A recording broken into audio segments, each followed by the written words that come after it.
अस्सलामुअलैकुम दोस्तों, welcome back to our channel find Urdu. Muse muse का मतलब है सोचना, गौर करना, तसव्वुर करना।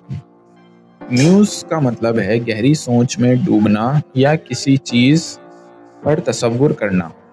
ये वर्ड अक्सर आर्टिस्ट्स, पोइट्स और राइटर्स के लिए यूज़ होता है जब वो अपने आइडियाज़ या इंस्पिरेशन के लिए सोचते हैं। म्यूज़ एक इंस्पिरेशन देने वाली शख्सियत को भी कहते हैं। He sat by the window musing about his future. वो खिड़की के पास बैठकर अपने मुस्तकबिल के बारे में सोच रहा था। तो दोस्तों, म्यूज़ का मतलब है गहरी सोचना या इंस्पिरेशन लेना। उम्मीद है अब आपको म्यूज़ का मतलब समझ में आ गया होगा। मिलते हैं नेक्स्ट वीडियो में। शुक्रिया।